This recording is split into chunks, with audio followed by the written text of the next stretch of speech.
September 12th, 2134. I took a walk today to clear my head. The weather was nice and I found free time. One of our members, Connor, recommended me a quiet place in an old parking lot. On a back street between two buildings, there's a tree, he told me. So, I decided to sit by its base and feel time pass by. There's not much in the way of beauty in my city, not compared to where I've been, but I had one of those moments where beauty seems to come to you. I sat there under the tree, felt the breeze on my cheek, heard the rustling of the tree's leaves, and watched sunlight dance between the waning branches. And there it was, the feeling that cries to be heard within all of existence, just one we almost never feel. It was the beauty of existence itself. I'm gonna be honest, these moments of calm that as a child were far and few, then went to bountiful after finding the tunnel, they've found themselves far and few again. The moment by the tree brought it back to me, a reminder of what we're fighting for, what the point of this resistance is, and why we have no choice but to succeed and free the citizens of this city from the tyranny of our oppressors. I made the leap and formulated this thing. With Bianca at my side, we can't lose. I've mentioned it before, but it begs reiterating. I've been busy, and so, with great humility, I will be handing off future journal entries to the member I mentioned earlier, Connor. He's one of our most loyal members. Connor's goal will be to record what transpires for posterity's sake. History is often only written by the victors, but regardless of how we fare in the future, we were here, and we will be remembered, whatever it takes. September 13. Today's report. Resistance numbers grow from 42 to 46. Soldier perception appears unchanged. Their daily numbers remain static at 430. The 10 districts remain patrolled evenly with 43 soldiers per an average 100 citizens. Tonight, we will claim the library. Tomorrow, we begin fortifications. September 14. Today's report. Resistance numbers grow from 46 to 53. Soldier perception appears unchanged. Their daily numbers remain static at 430. 4 citizens were killed last night when claiming the library as our command center and MOB. When evicting them, they threatened to reveal our position. Fortifications are underway. September 15. Today's report. Resistance numbers grow from 53 to 60. September 16. Soldier perception appears unchanged. Resistance numbers grow from September 17 to 62. Today's report. Soldier perception appears unchanged. Numbers grow from their daily numbers September 85. Today's report. Perception. Resistance numbers grow from 65 to 70. Resistance numbers grow from today's report. 74. Resistance numbers grow from 74. Today's September 23. Resistance numbers grow. September 29. Today's report. Resistance numbers grow from 91 to 111. Soldier perception. September 25. Today's report. Resistance numbers hold static. Soldier perception has changed. Their daily numbers grew in districts 5, 6, and 10, from 43 to 50. They began probing citizens, some who knew and some who didn't. 3 citizens were reportedly taken, none of which part of the resistance. September 26. Today's report. Resistance numbers hold static. Soldier perception appears to be blindly reactionary. They do not seem to know of the library. Their daily numbers shifted to 50 soldiers in districts 7, 8, and 9. They are performing sweeps to detect why citizens are talking more to each other. All citizens appear to be conversing more than usual due to our secret being in the air, though they don't know, but the soldiers will eventually home in on our people. We will have contingencies prepared. September 27. Today's report. Resistance numbers grow from 216 to 228. Soldier perception continues suspicious. Today they swept districts 1, 2, and 3 with 50 soldiers each. Somehow, serendipitously, our base's district is the last to be checked. A nervous leader would prepare us for assault, but our leader, young as he is, has reassured us that nothing will change. We will wait out tomorrow, then proceed with our plans, with our usual caution.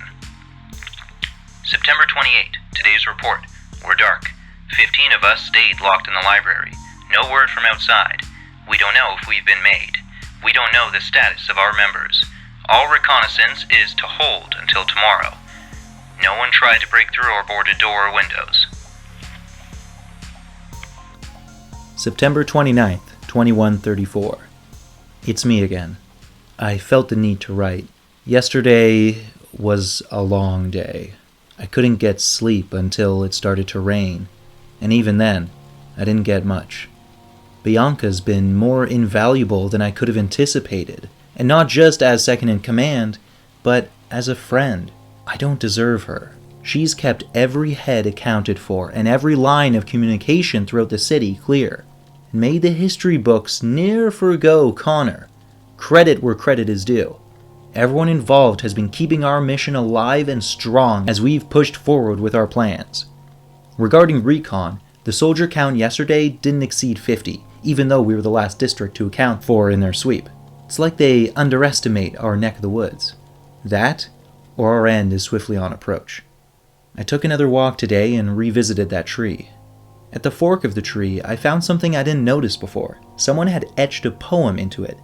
It read, "He opened like warmth of spring to a tulip, and so I. Our beings basked in each other's glow like binary stars, destined star-crossed lovers. There and then, here and now, far and when, back again." It's hard not to think of Jen when reading that.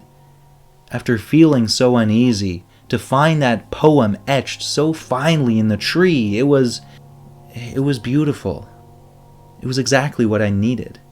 Whoever wrote it, whether they're still alive or dead, I wish I could meet them.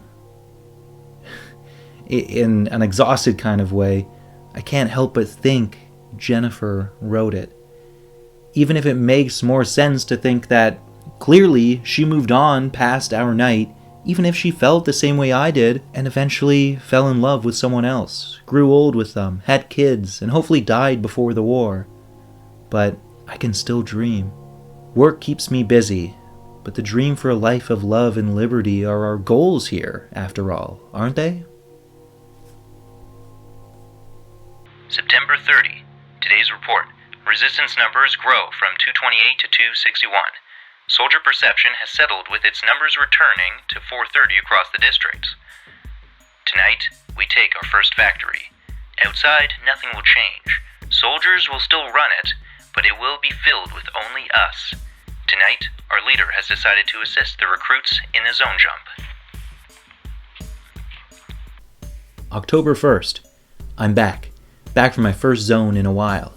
Can you guess where I went? Can you guess who I met?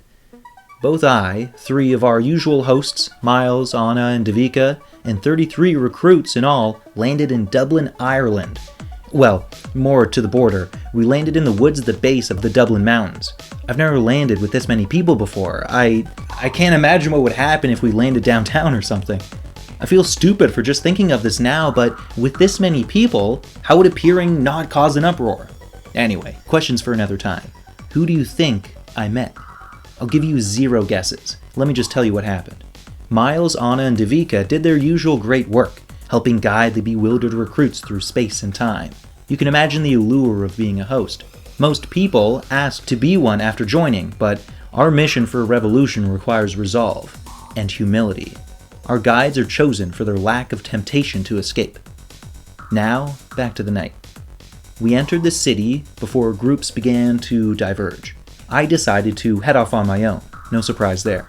And as the night went on, I decided to situate myself at a bar. I found a table by a window and people watched for a few hours. It started to rain, so people on the street became sparse. Just as I finished my last glass and prepared to dine and dash, I caught glimpse of a ghost. Marzi! Oh, you thought I was going to say someone else, eh? Well, I'm getting there. I chased her down and we hugged. We exchanged pleasantries before I asked what she knew I was going to ask from the beginning. Was Jennifer in the city? And she was. Rain poured as Marzi and I ran down the Dublin streets, giddy like kids with a secret. We made it to Jen's flat, knocked on the door, and we met once more, face to face. Just like that. Binary stars, together again. It seemed like time passed equally for us, but I wasn't about to bring that up. Marzi left us to talk, and that's exactly what we did.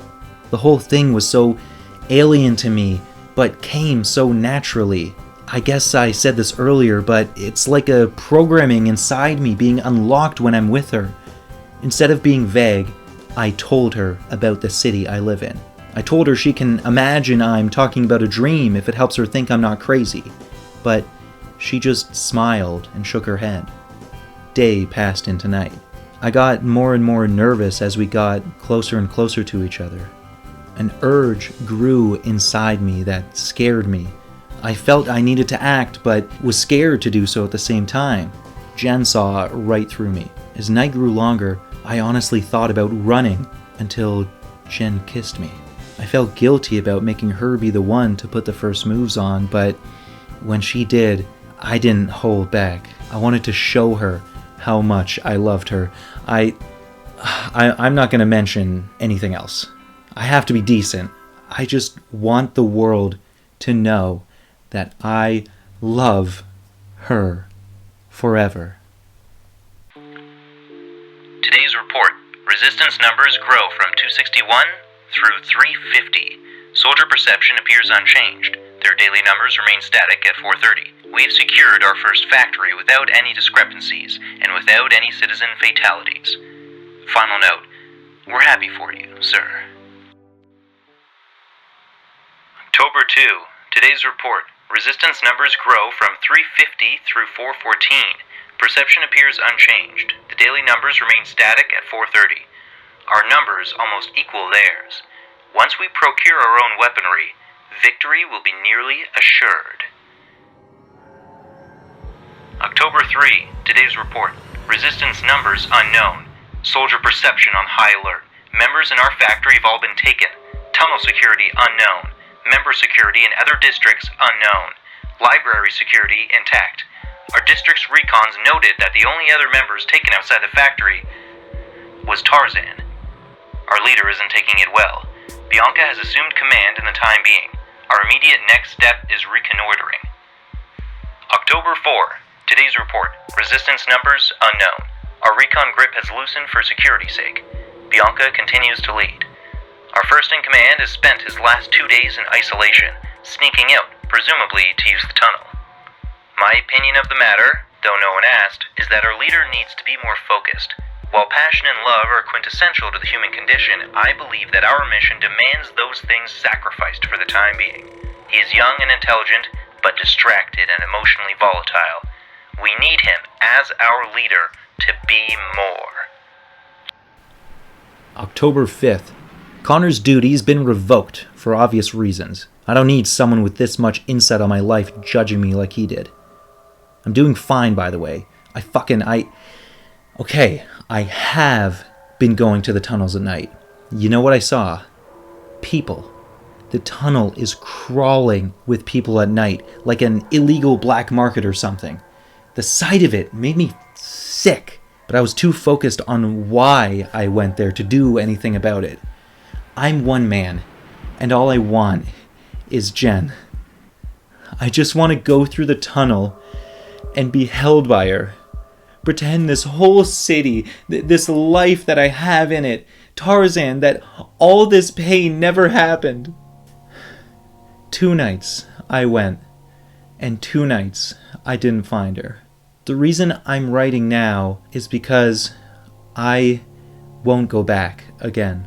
Last night, I was reminded of my reality. Last night, the figure reappeared. I wasn't kicked, but I regained consciousness to the feeling of a sharp pain in my gut. The figure stood over me, and instead of yelling, he spoke, calm but judgmental, like a god to an ant. Look at what you have seen, boy. Do you think it real? Do the lights command you to make them through? You have made these people sick. I didn't say anything back. I just laid in the sewer water and rubble, waiting for the figure to disappear. Eventually it did, leaving me laying among the other people still unconscious, or getting up only to re-enter the zones. The figure's message was clear. This resistance is bigger than me.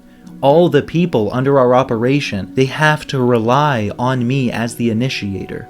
But they must also be able to hold themselves up to the same standard.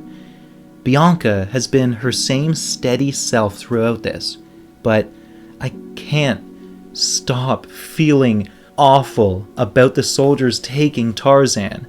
How am I supposed to feel about it, other than guilt and grief? If I never pushed him around to see the tunnel, he wouldn't have been taken. It's all my fault. As it stands, our current plan stays firmly under Bianca's control. I am going to focus on making a separate plan. Gather a small group of dedicated members ready for violence and do whatever we can to try and free Tarzan and the others, if they're still alive. Recons tell us they were carried off to the west end of the border. This may take some days to formulate. I'll get back to you.